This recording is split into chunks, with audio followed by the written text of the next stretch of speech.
Welcome to another deep dive. You know the drill. You provide the source material, and we provide the insights. And today we're diving into the life of Nathaniel. Nathaniel, that's right. And let me tell you, this guy led anything but an ordinary life. I was just looking over all this stuff. Looks like we've got excerpts from his autobiography, some song lyrics he wrote. Oh, and don't forget the little snippets from his business website. It's like a three-dimensional view of this guy. Exactly. And from what I've seen so far, it's clear this is going to be a fascinating deep dive. Agreed.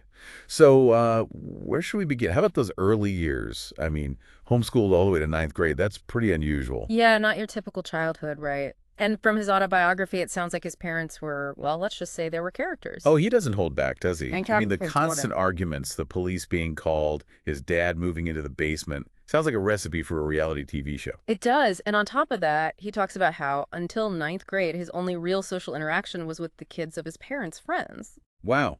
It makes you wonder how all of that shaped his view of the world, right? Yay. Especially when it comes to relationships. You said it. And we'll definitely dig into that more later. But speaking of relationships, I have to mention this one piece of advice he got from his dad. His dad actually told him to expect to endure, get this, 5 heartbreaks before finding the one. 5. Wow. That's a pretty optimistic outlook, wouldn't you say? I don't know about optimistic, maybe more like a bit of a warning, like, hey, kid, love is a battlefield. Be prepared to get your heart stomped on a few times. Ouch. Well, either way, it's clear that Nathaniel's early years were anything but boring. Definitely not boring. Yeah. So then he finally enters public school, ninth grade.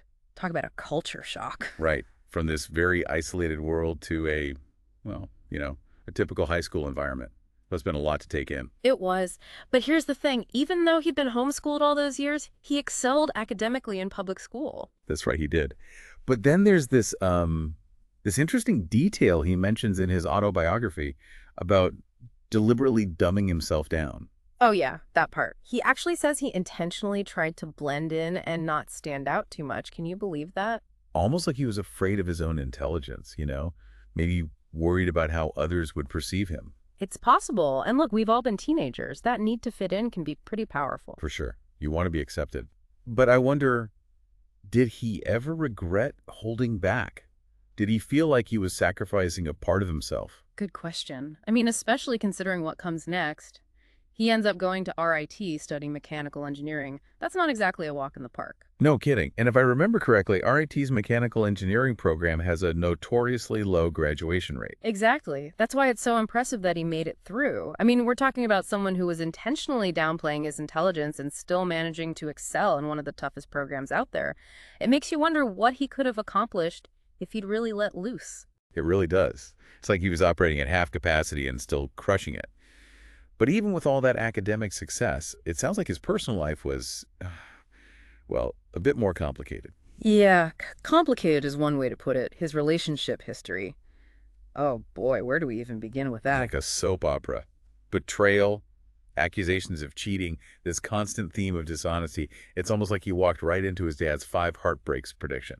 It's really striking, the pattern there. You have to wonder if his early experiences with his parents, those constant arguments and conflicts, shaped how he approached relationships later in life. Right. I mean, we learn from what we see, even if those lessons are not the healthiest ones. And then boom, right in the middle of all this relationship drama, he has this major health crisis, a collapsed lung at only 27 years old. He talks about the experience in his autobiography, right? Yeah. The chest tube, the pain, the fear.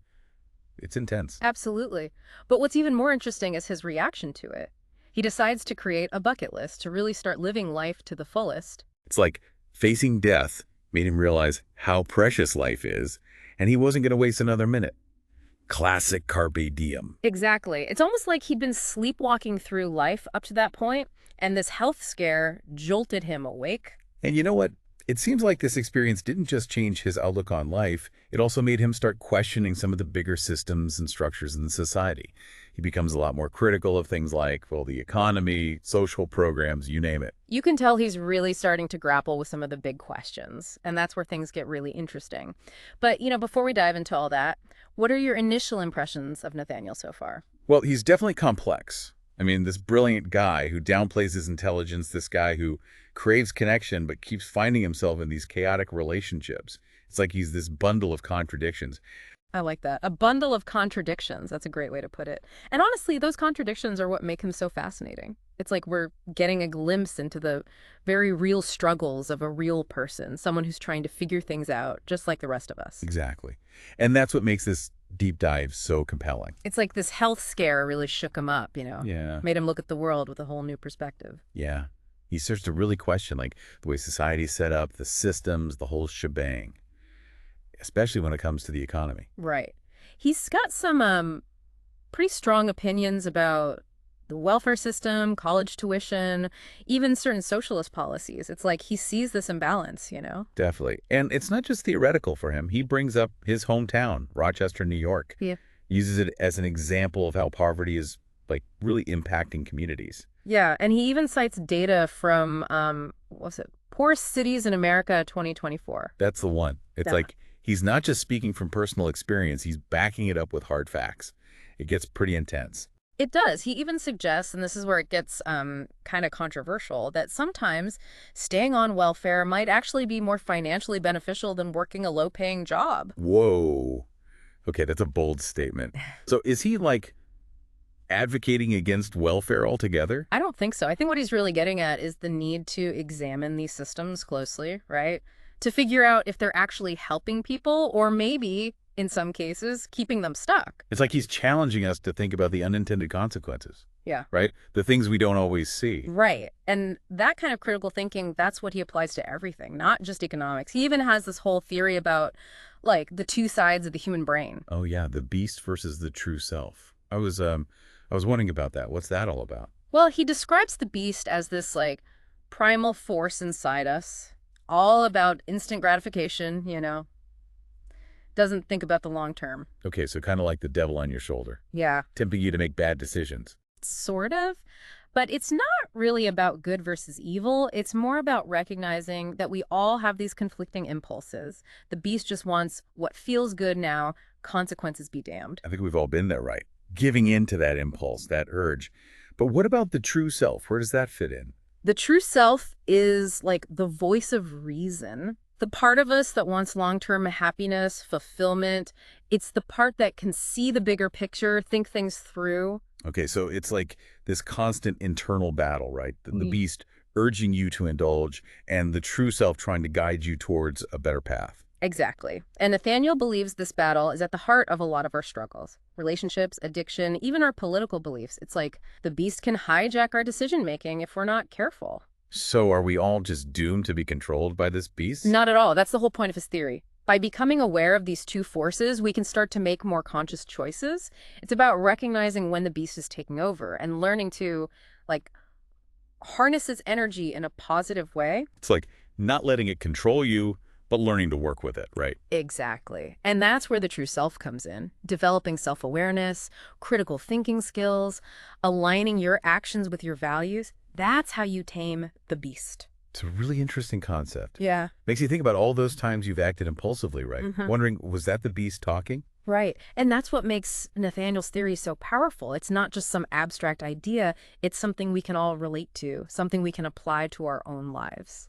And speaking of applying things to real life, let's talk about his music, especially the lyrics from that song, "Oh, One I Won't Give In." I mean, talk about raw emotion. Right. You can hear the pain, the frustration, but also this incredible resilience. It's like he's pouring his heart out, but he's also, like, refusing to be defeated. There's this one line, "I won't give in to her life again."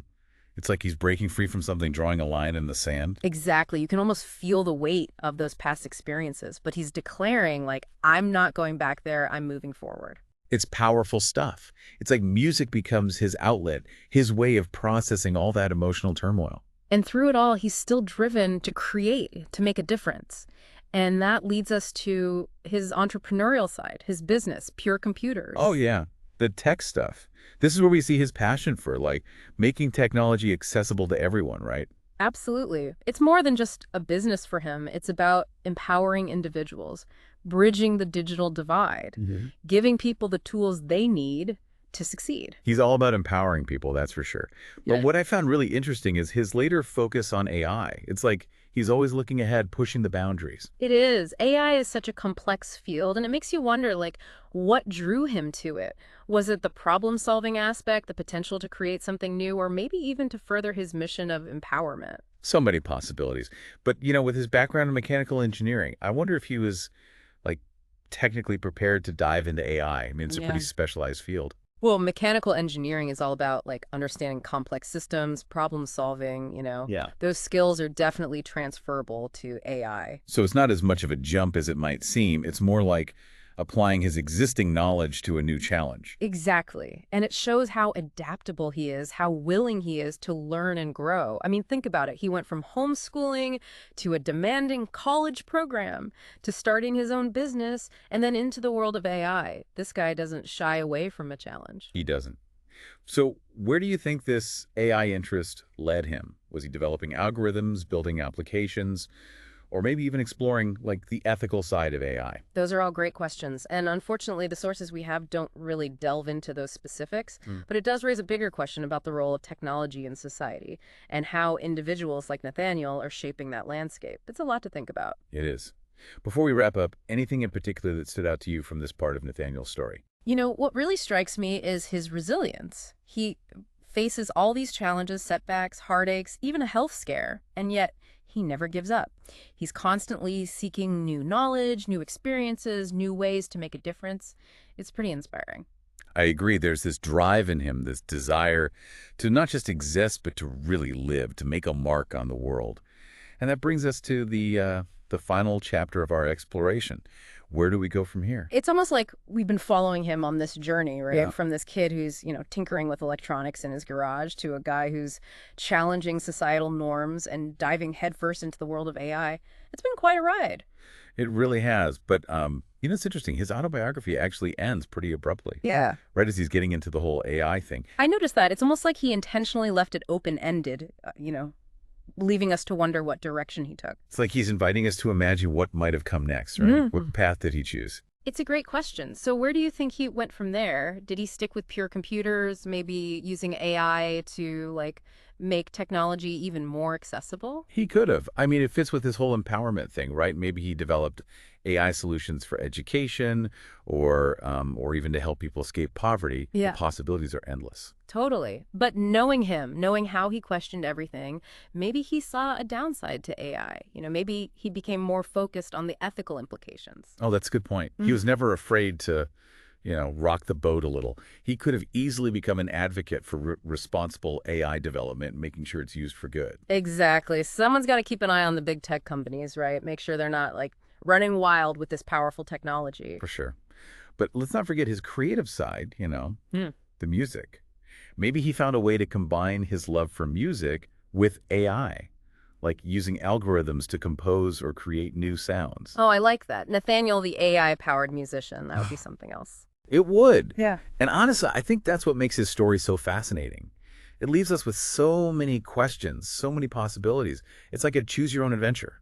Isn't that kind of like life itself? I mean, we're constantly making choices, forging our own paths. Nathaniel's story just reminds us that even with all the twists and turns, there's always room for growth and change. That's a great takeaway. So, even though his autobiography ends kind of abruptly, I think we can all agree Nathaniel's life was anything but ordinary. Absolutely. He lived a life full of passion, challenges, and a constant desire to learn and explore. It's pretty inspiring. It is.